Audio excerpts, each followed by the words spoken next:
कृपया ध्यान से देखें, ये आदमी जो जूते भी नहीं खरीद सकता वास्तव में एक अरबपति है। वह सामने की ऊंची इमारतों को देखकर उत्साहित होकर राहगीरों से कहता है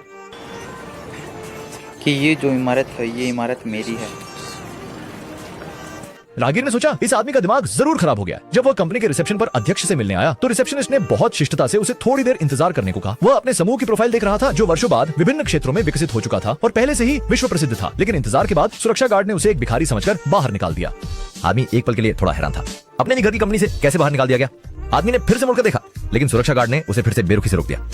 इस समय आदमी थोड़ा गुस्से में था। क्या मैंने तुम्हें बहुत छूट दे दी? भले ही वह गंदे कपड़े पहने हो, लेकिन उसकी काबिलियत बहुत जबरदस्त है। मिनटों में ही उसने सुरक्षा गार्डों को जमीन पर गिरा दिया। आदमी का नाम दाशान है। वह रहस्यमयी कुनलुन पर्वत का आंतरिक शिष्य है और उसे अमर दिव्य ड्रैगन ने दिव्य शक्ति दी है। जैसे ही वह अपनी ऊर्जा को दोनों मुट्ठियों में इकट्ठा करता है, वह अजय आयरन फिस्ट हीरो बन जाता है। इस युग में बहुत कम लोग उसके मुकाबले के हैं। इसके बाद दाशान सीधे सीईओ के कार्यालय में घुस गया। सामने का आदमी थोड़ा हैरान था।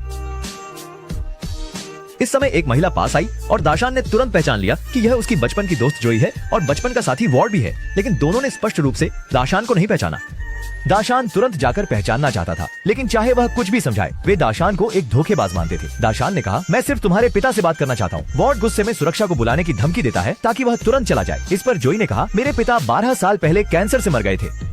इस बात ने दाशान को थोड़ा असमंजस में डाल दिया। उसने कहा, अब हमारे माता पिता दोनों नहीं रहे, हमें बैठकर अच्छी तरह से बात करनी चाहिए। असल में 15 साल पहले दाशान का परिवार निजी विमान से यात्रा कर रहा था। जब वे एवरेस्ट के ऊपर से गुजर रहे थे, विमान में अचानक खराबी आ गई और तीनों का कोई पता नहीं चला।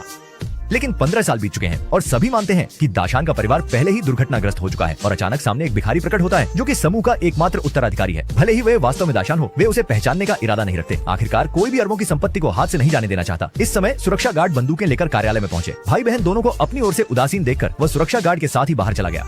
लिफ्ट में दाशान को अचानक सिर दर्द हुआ और उसके दिमाग में उस समय की दुर्घटना के दृश्य उभर आए। और वह इस बार वापस आया है न कि संपत्ति विरासत में लेने के लिए, बल्कि अपने माता पिता की मृत्यु की सच्चाई की जांच करने के लिए।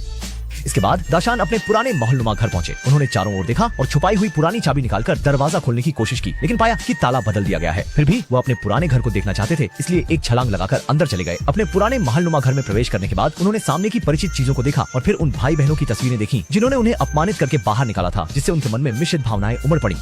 अचानक एक कुत्ते की आवाज आई। दाशान धीरे धीरे आगे बढ़ा और नीचे झुककर दोनों हाथ जोड़ लिए। छोटा कुत्ता जैसे कुछ समझ गया हो, चुपचाप लेट गया।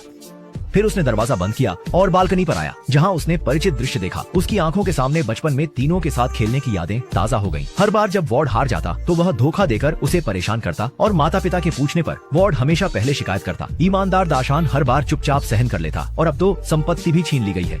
इस समय नीचे के घर का मालिक जॉय वापस आ गया। डैनी ने इस बार कोई झंझट नहीं की, क्योंकि इस समय अचानक जाकर पहचानने से स्थिति और भी खराब हो जाएगी।